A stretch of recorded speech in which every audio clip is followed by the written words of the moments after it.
어제 미국에 사는 딸이 제게 보낸 문자 사진을 좀 보여드리도록 하겠습니다. 안타깝게도 영어로 되어 있습니다. 공개해도 괜찮을 것 같다는 생각이 들어서 소개를 합니다. 내용은 대충 이렇습니다. 영어로는 you 그래놨는데, 아빠, 늘 기도해 주신 것에 감사해요. 저희 부부도 제 딸이 2년 6개월 전에 결혼을 했습니다. 아직은 신혼 부부라 볼 수가 있죠. 아기도 아직은 없는 상태고요. 저희 부부도 엄마 아빠를 닮았으면 좋겠어요. 그러니까 엄마 아빠가 부부로 살아가는 모습이 좋게 비쳤는가 보죠. 그래서 자기들 부부도 엄마 아빠를 닮고 그런 부부로 그렇게 살고 싶다, 그런 내용입니다. 사실 저와 제 아내가 부족한 것이 많죠. 특별히 또 남편으로서, 아빠로서 부족한 것이 한두 가지가 아닙니다. 그래도 딸이 그런 말을 하니까 한편 좀 미안하기도 하고 감사하기도 하고요. 어깨가 더 무거워지는 것 같습니다. 대부분 자라면서 닮고 싶은 사람이 있었을 것입니다.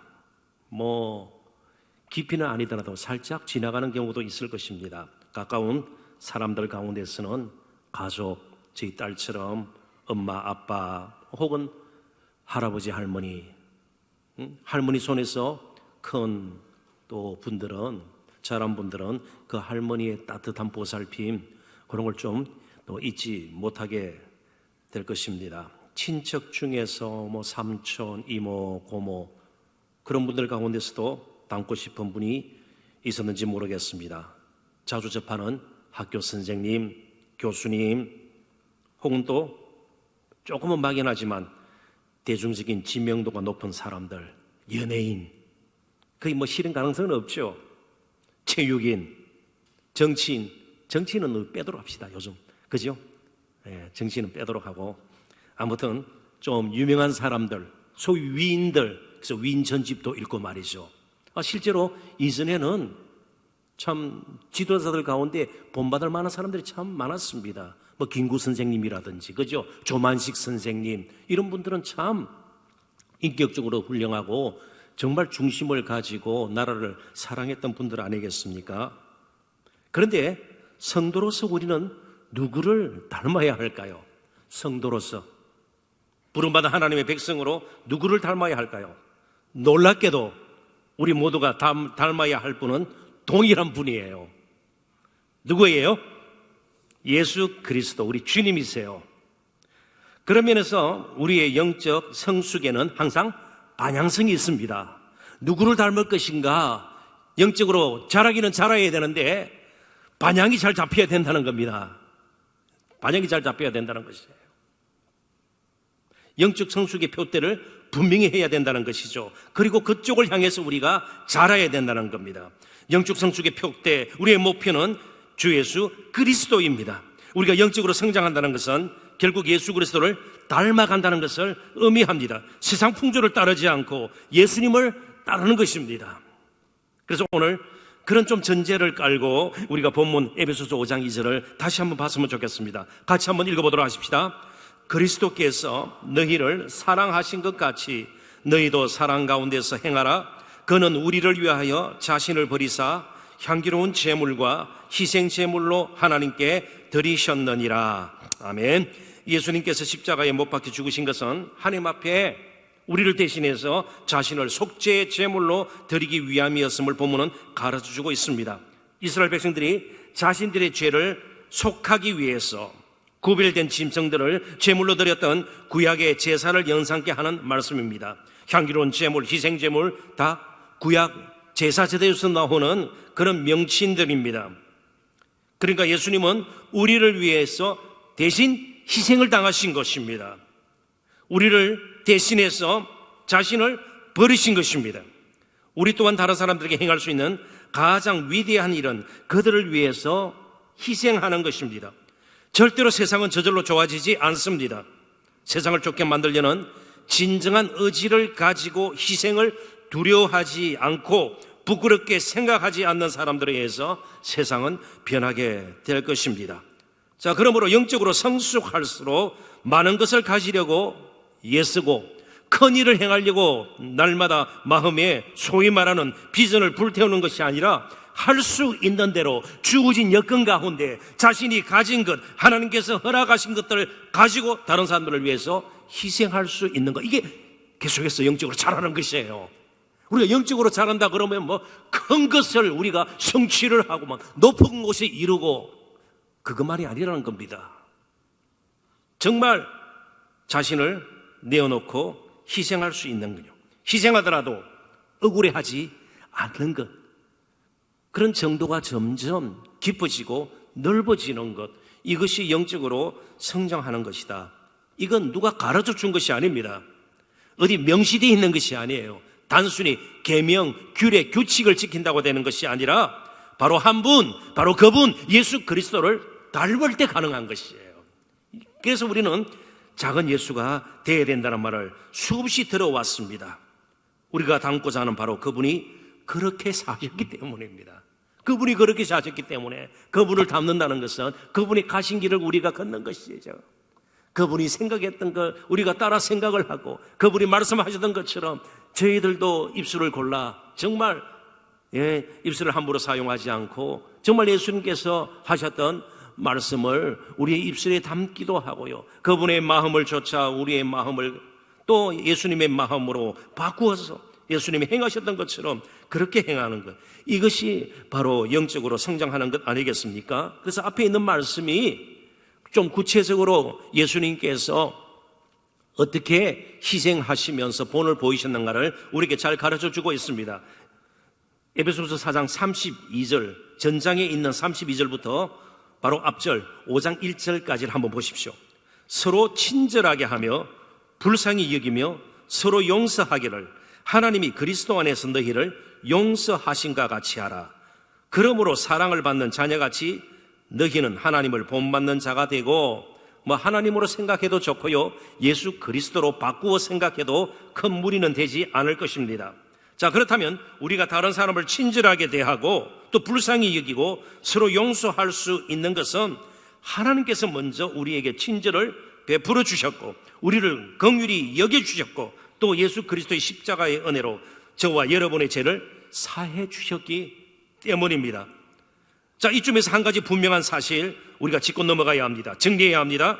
우리가 다른 사람들에게 조건 없이 친절을 베풀고 그들을 정말 아무런 대가 없이 긍휼히 여기고 때로는 우리에게는 큰 아픔이 될 수가 있고 쓰라밀이 될 수 있지만 용서하는 것이 그래도 조금씩 자연스러워질 때까지 우리는 계속 영적으로 자라야 합니다. 이게 나중에 자연스러워지면 영적으로 상당히 성숙한 단계죠. 예수님이 그렇게 사셨고 사도 바울이 그렇게 살리고 그렇게 예를 썼습니다. 물론 우리는 예수님처럼 그렇게 온전하지는 못할 것입니다. 그래서 아무튼 예수님은 우리의 영적 성숙의 표대입니다. 계속해서 이 반향을 놓치지 말아야 합니다. 그래서 목사인 저에게도 큰 목회 유명해지고 말이죠, 막 사람들이 알아주고, 이것보다는 가지고 있는 것, 하나님께서 허락하신 것 가지고 한 영혼을 사랑하고 말씀의 앞에 정직하고 그리고 좀 낮아지더라도 또 정말 억울한 일을 당하고 희생을 당하더라도 그것이 자연스러워지는, 예수님을 따르는 데서 영적으로 성장하는 데서 항상 지나쳐야 할 과정으로 생각한다면 저도 제대로 된 목사의 길을 걷고 있는 셈이 될 것입니다. 아무튼 이 방향을 놓치지 말아야 합니다. 영적 성숙의 이 방향, 우리는 방향을 놓쳐가지고 뭔가 성장이라는 말을 쓰면서도 굉장히 세속적인 방법 혹은 과정을 거쳐가지고 뭔가 이루려고 하는 그런 경우들이 있다는 것입니다. 이제 좀 예수님 당시의 상황을 우리가 한번 더듬어 보십시다. 예수님은 당시 유대 종교 지도자들의 눈에는 랍비, 율법 선생으로서의 요건을 전혀 갖추지 못한 인물로 비치었습니다. 세리들과 죄인들의 친구로 불릴 정도로 예수님께서 접하는 사람들조차 전혀 종교적인 사람들이 아니었습니다. 다 불의하게 보였고 부정하게 보였습니다.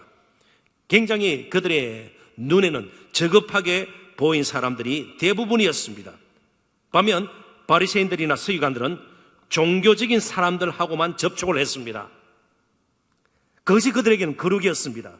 소위 세속에 물들지 않는 것으로 그들은 거룩을 이해했습니다. 아주 좁게 이해를 했습니다. 그러다 보니까 희생하고 용서를 하고 정말 조건 없이 친절을 베풀고 이런 부분에서는 턱없이 부족했던 거예요. 율법을 열심히 연구하고요, 제사를 엄청 정말 거룩하게 드리려고요, 흠없이 드리려고 애를 썼지만 소위 희생을 당하면서 예수님이 보여주셨던 하나님 나라 백성의 모습을 실천한 기회들이 그들에게는 점점 줄어들었습니다. 그러다 보니까 그들에게는 영적으로 성장할 기회가 없었습니다. 이게 오늘 한국교회, 현대교회의 아주 큰 모순이에요. 교회를 오래 다니고 기도를 많이 하는데 영적으로 성장되지가 않는 거예요. 왜요? 희생당하고 용서하고 친절을 베풀고 자기 것을 손해보고 그런 가운데서도 억울해하지 않는, 이것이 전혀 자연스럽지 않은, 목회자로부터 때로는 교회 오래 다닌 그런 분들 사이에서도 이러한 현상이 만연되어 있어요. 그러니까 영적으로 성장할 기회가 없는 것입니다.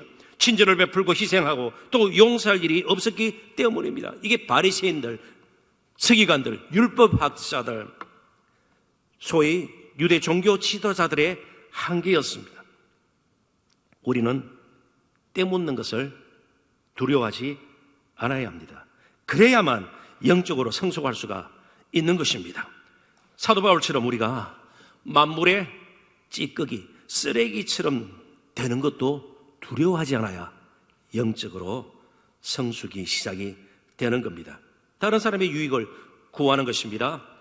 이미 세상을 떠났습니다만은 우리 한국교회 지도자들에게도 큰 영향을 미쳤던 영국의 존 스타트 목사님, 그분은 예수님의 삶과 사역을 가장 잘 묘사한 성경 구절을 이 한 구절로 뽑았습니다. 그것은 마가복음 10장 45절입니다. 한번 큰 소리로 읽어볼까요? 인자가 온 것은 섬김을 받으려 함이 아니라 도리어 섬기려 하고 자기 목숨을 많은 사람의 대속물로 주려 함이니라. 아멘. 예수님은 의도적으로 섬기는 자의 자리로 가셨습니다. 그리고 하나님의 뜻에 전적으로 순종하시면서 대속물로 십자가의 죽으심을 우리들을 대신해서 죽으셨습니다. 바로 이 예수님을 닮아가는 것이 영적인 성장이고 영적인 성숙이라는 말입니다. 우리도 예수님처럼 섬김을 받는 자가 아니라 섬기는 자로, 그리고 세상의 질고를 함께 지는 자로 살아가야겠다. 그것이 우리의 기도 제목이 되고 거기에 우리의 삶의 초점이 맞춰지면 조금씩 저와 여러분은 영적으로 자라게 될 것입니다. 예수님을 닮아가게 될 것입니다. 자, 그렇다면 보다 구체적으로 우리가 예수님을 닮기 위해서, 달리 표현하면 진정한 영적인 성숙을 위해서 필요한 일들이 무엇일까, 이제 몇 가지 살펴보고 기도하는 시간을 가졌으면 좋겠습니다. 무엇보다도 예수님의 사랑을 삶 속에서 풍성히 체험해야 합니다. 조금은 용서하십시오. 저희 부부가 온전하지 못한 것 제가 여러분 앞에 솔직히 고백합니다. 하나님 앞에서가 아니고요. 저희 부부가 둘 다 여기 있으니까요. 그럼에도 불구하고 갈등이 생길 수도 있고 어려움이 생길 수도 있고요. 참 여러 가지 말 못할 고민들도 있고, 그렇지만 어떻게든 신앙적으로 해결해야 하려고 하고, 아픈 가운데서도 또 하나님의 도움을 구하고, 우리 두 아이가 어릴 때부터 그걸 봤습니다. 그러니까 이 목사의 엄마 아빠가 뭘 세상적으로 그들에게 잘해주고 많은 것을 가지고 풍족한 삶을 살고 그러진 않았습니다. 늘 필요한 대로 사는 것이죠. 그런 가운데서 그들이 엄마 아빠처럼 돼야 되겠다, 그런 말을 하게 된 것이라 저는 생각을 합니다. 근데 사도 바울도 자신이 완벽하기 때문에 인격적으로 전혀 못하지 않고 흠이 없기 때문에 너희는 나를 본받는 자가 되라, 그렇게 말한 것이 아닙니다. 그건 너무 교만한 말이죠. 이렇게 어렵고 힘들고 심지어 만물의 찌꺼기가 되더라도 나는 예수님을 닮고자 하는, 오직 그 십자가를 붙들고 성경자로 살고자 하는 그 결단의 마음, 그 간절한 열망, 이걸 본받으라는 것이에요. 고린도 교회 성도들에게 너무나도 세속적이니까 이제는 좀 우리가 자라서 정말 예수님을 닮아가자, 그런 의도로 사도 바울이 고린도 교회 성도들에게 권면하고 자기의 속마음을 드러낸 것이죠. 예수님을 본받는 것은 억지로 되어질 일이 아닌 것입니다. 자연스럽게 가족적인 분위기에서 아버지를 닮는 자녀처럼 우리는 예수님을 닮는 자가 되어야 된다, 그 뜻입니다. 예수님의 사랑을 늘 체험하는 것이 그분을 닮는 데 가장 필수적인 일입니다. 특별히 예수님의 사랑의 체험 없이는 신앙 인격은 자라지 않습니다. 그래서 우리는 늘 복음으로 돌아가야 합니다. 그래서 늘 자신에게 먼저 복음을 전해야 합니다. 가장 먼저 복음을 들어야 할 자가 나 자신이라는 사실을 우리는 기억해야 합니다.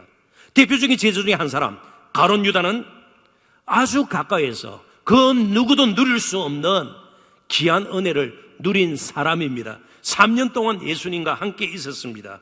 그런데 그의 문제는 무엇입니까?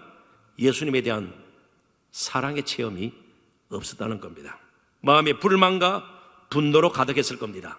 그래서 은30에 결국 예수님을 팔고 말죠. 좀 1만 달란트 그런 정도로 판 것도 아니고 종의 몸값인 하나님의 아들 창조주 하나님을 은30에 종의 몸값으로 팔아버렸단 말이죠. 굉장히 마음에 썬뿌리가 있었다는 증거예요. 불만으로 가득했다는 겁니다. 분노만 가득했다는 것이에요. 오늘 저와 여러분에게 하나님의 사랑에 젖어 사는 이런 영적인 분위기들이 계속 만들어지고 또 가족처럼 그렇게 예수님과 가까이 할 때에 우리가 자연스럽게 예수님을 닮아갈 수 있다는 겁니다. 교회도 그렇게 변해가야 돼요. 교회도 그렇게 변해가야 돼요. 가족처럼 변해가야 되는 것이에요. 그래서 너무 지나치게 효율성, 생산성, 기계적인 그런 계산들이 얼마나 우리의 영혼을 정말 엇박지르고 경직되게 만드는지 말할 수가 없는 것이죠. 예수님의 사랑을 늘 삶 속에서 풍성히, 가정에서, 우리 교회에서 체험할 수 있어야 된다는 것입니다. 더 나아가서 개인적으로 우리 자신은 끊임없는 자기 부인이 뒤따라야 합니다. 날마다 자기를 쳐서 복종함이 필요해요. 사도 바울도 자기 몸을 쳐서 복종시킨다는 고백을 했습니다. 나는 날마다 죽노라, 그런 고백까지 했죠. 영적으로 성장하기 위해서 먼저 우리 자신의 삶을 옥토로 변화시킬 필요가 있습니다. 그래야 말씀의 씨앗이 떨어질 때 열매가 맺는 것이죠. 우리 삶을 날마다 갈아엎는 것이 필요해요. 우리의 삶의 환경을 정말 잘 조성하는 것이 필요해요. 그래서 공동체가 필요하죠. 이스라엘 백성들이 계속 광야에서 하나님께 원망불평하고 불순종하고 불신적으로 하나님을 향해서 계속해서 그들이 목을 걷게 했던 이유가 무엇입니까? 민수기에 보면 그들과 함께 애굽에서 나온 잡족들이라고 있어요. 다른 이방 족속들이 계속 그들이 부추기는 거예요. 그러면서 그들도 계속해서 하나님에 대해서 굉장히 불만, 불평을 토하고 불신적인 태도를 취했던 것을 보게 됩니다. 영적으로 성장하기 위해서 가장 먼저 나 자신부터 나의 삶을 옥토화시킬 필요가 있습니다. 황폐되는 것을 두려워할 필요가 있는 겁니다. 거룩한 열매를 맺기 위해서는 거룩한 열매를 맺을 수 있는 토양이 되어야 되는 것 아니겠습니까? 자, 그렇다면 우리가 먼저 우리 자신을 쳐서 복종시키는 것이 필요합니다. 마음을 선하게 가꿔야 합니다. 다듬어야 합니다. 늘 순종할 준비를 해야 합니다. 보다 적극적인 태도가 필요합니다. 예를 들면 거짓을 버리기를 위해서는 먼저 거짓을 싫어하는 마음이 있어야 될 뿐만 아니고 참된 것을 좋아하는 마음이 새로 바뀌어 있어야 합니다. 나쁜 습관 계속 없애려고 애를 써도 잘 없어지지 않아요. 더 많은 시간, 더 많은 정력을 좋은 습관을 만들어서 거기에 집중해야 되는 거예요. 이게 좀 우리가 자꾸 실패를 거듭하는 이유예요. 나쁜 습관 없애려고 하면 계속 율법적으로 변합니다. 규례를 더 많이 만들고요.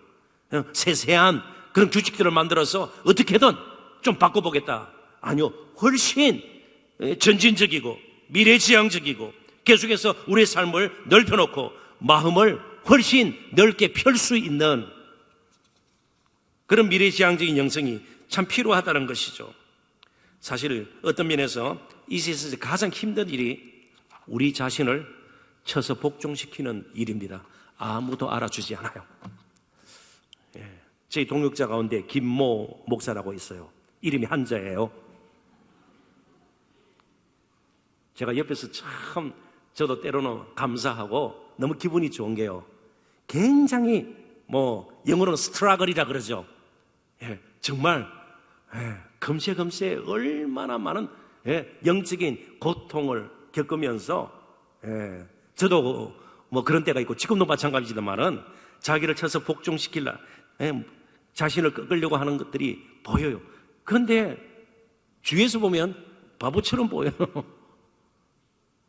사람이 멋있으려면요, 막 소리 팍 지르고요, 멋있게 말이죠. 다른 사람 성질을 부리면서 싸우는 것이 더 쉬운 일인지 몰라요. 아무도 알아주지 않는데 자신을 혼자서 꺾고 있다고 생각해봐요. 얼마나 미련해 보여요. 남자다워 보여요? 남자다워 보려면요, 저도 11조 하시라니까요. 예? 김영수 사님 11조 하시죠. 이런 식으로 막 엇박 지르고요. 그죠? 11조 안 하다가 공장에 불 탄 거, 아이가 교통사고 당한 거 이러면서 위협하고, 훨씬 그게 멋있어 보이고요, 힘 있어 보인단 말이죠. 우리 자신을 쳐서 복종시키고요, 정말 희생해도 억울하지 않는 그릇으로 다듬는 것이 그게 쉬운 일이 훨씬 어려워요. 싸우는 일이 한때 그냥 싸워버리는 것이 낫다 이 말이에요. 그런데 예수님의 방법은요, 계속 자신을 쳐서 복종시키는 거예요. 이 단계 없이는 우리 김모 목사님이나 저나 마찬가지죠. 그죠? 목사도 목사가 될 수가 없는 거예요. 한때 반짝하는 목사는 될 수 있지만 시간이 지나면서 아니다, 이 목사 아니다, 이렇게 될 가능성이 많다는 거예요. 묵묵히 자신을 꺾는 일이 쉬운 일이 아닙니다. 이걸 인정할 필요가 있어요. 차라리 싸워버리고요, 판을 엎어버리는 게 쏙 시원하죠. 물론 뒷감당하는 것은 또 다른 문제입니다만은, 그러므로 다른 일보다 우리는 우리 자신을 길들이는 열심을 먼저 내야 합니다. 성경에서 온유함, 예수님께서는 겸손하고 온유하셨습니다. 온유함이라는 그 헬라어 단어 자체가 어디에서 주로 사용되는가 하면 짐승을 길들이는 그런 곳에서 사용하는 것이에요. 짐승을 길들여서, 그래서 온순하게 만드는 겁니다. 그냥 성격을 바꾸는 것이 아니에요. 그러니까 길길이 날뛰는 말을 정말 훈련을 시켜서 순종하게끔 만들어서 군마로 쓰고 경주마로 쓰게 되는 겁니다. 온순이 무엇입니까? 침을 흘리면서 바보처럼, 이게 아니에요. 온수는 써야 할 곳에 자신의 힘과 시간과 모든 것을 쏟아붓는 거예요. 예수님께서 우리의 죄를 속하기 위해서 섬기는 자로 모든 것을 쏟아부어서 희생하셨어요. 그게 온유예요. 온유는 그냥 성품이 온화하고 온순하고 착하고 세상에서 말하는 그런 게 아니에요. 집중해서 쏟아붓기 위해서 때로는 묵묵히 인내해야 되고요, 때로는 참아야 하고요, 때로는 미련하게 보이는 것이에요. 손해보통 같아요. 그럴 때 예수님처럼 정말 우리가 우리 자신을 길들일 때, 그래서 온유하게 된다면 예수님처럼 결정적인 순간에 모든 것을 희생적으로 쏟아 부을 수 있는 것입니다. 사람이 잘 변하지 않습니다. 광야 40년 생활을 하고서도 이스라엘 백성들은 잘 변하지 않았습니다. 바벨론 70년 포로 생활 후에도 연단을 받았지만 이스라엘 백성들은 쉽게 변하지 않았습니다. 예수님의 제자들은 어떻습니까? 그리고 우리는 어떻습니까? 절대로 저절로 영적으로 성장하는 부분은 없음을 우리가 꼭 기억해야 합니다. 제 아내가 요즘 굉장히 달라졌습니다. 제가 볼 때는 굉장히 피곤해 보이는데 힘들어 보이는데도 피트니스를 가요. 계속 갑니다. 체중 감량을 위해서 가는 거예요. 다른 도리가 없다는 겁니다. 혈압과 혈당을 낮추기 위해서 의사 선생님이 5kg을 빼라고 그랬대요. 그래서 부지런히 피트니스에 갑니다. 그래서 2kg 빠졌다고 그래요. 3kg 남았는데요. 근데 그 2kg가 저쪽으로 온 것 같아요. 그래서 제 아내가 피트니스 가는 거 너무 힘들겠다. 소파에 누워서 아이고 그럼 잘 다녀오세요. 그랬더니 그 2kg가 저한테 오는 것 같아요. 힘들다고 스스로 포기하고 영적 성장을 멈춰서는 안 됩니다. 아무리 거룩한 분위기나 음숙한 예식 그 자체가 우리를 영적으로 성장하게 만들지는 않습니다.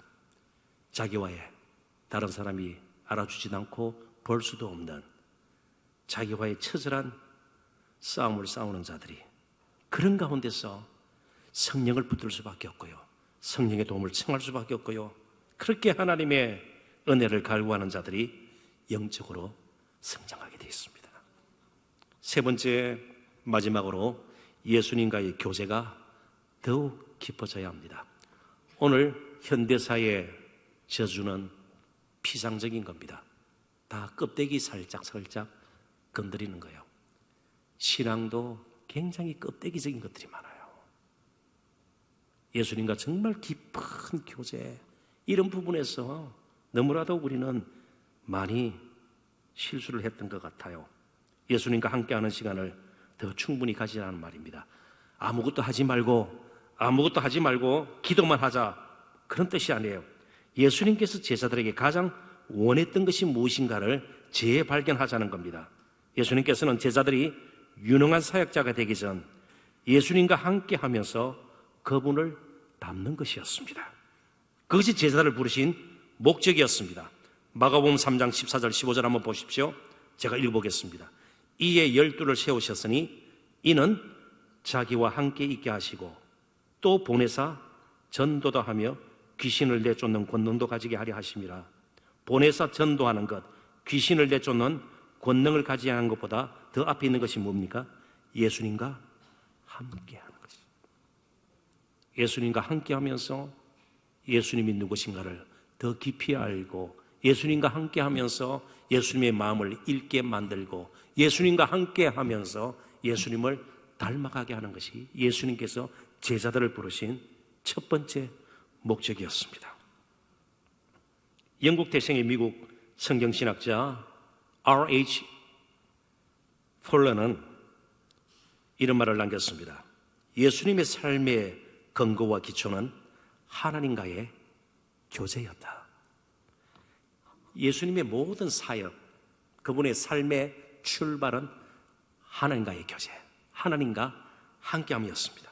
자, 그렇다면 이제 우리의 삶의 근거와 기초는 예수님과의 교제여야 합니다. 예수님과 할 수 있는 대로 깊이 예수님을 알아가고 또 예수님의 뜻과 성품을 이해를 하고 읽고 분별하는 것입니다. 이제 우리의 삶의 근거, 기초가 무엇인가를 알았습니다. 그리고 방향을 잡았습니다. 그래서 우리는 법 없어도 산다는 수준에 머물러서는 안 됩니다. 가끔 그죠? 자기 나름대로 양식껏 사는 사람들이 하는 말 아니에요. 우리는 법 없어도 살아, 나는 법 없어도 살아. 이 정도 우리는 머물러서는 안 된다는 겁니다.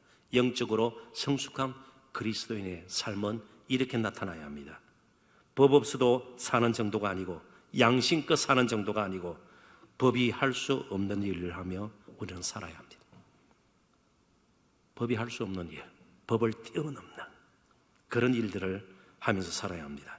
죄를 짓지 않는 것으로 만족해서는 안 됩니다. 사도 바울의 고백처럼 때로는 만물의 찌꺼기 같은 그런 자리로 간다 할지라도 대속물이 되셔서 우리를 지극히 사랑해 주신, 그리고 가장 귀하게 지금도 나를 보시는 그 예수님과 깊이 교제하면서 우리는 하루하루 살아야 합니다. 그러기 위해서는 항상 예수님, 그의 복음, 그리고 그의 십자가, 그의 부활, 날마다 저희들이 보아야 합니다. 그리고 예수님이 우리 자신의 삶의 전부임을 마음뿐만 아니고 입으로 삶으로 고백하는 저와 여러분이 되어야 할 것입니다. 기도하십시다.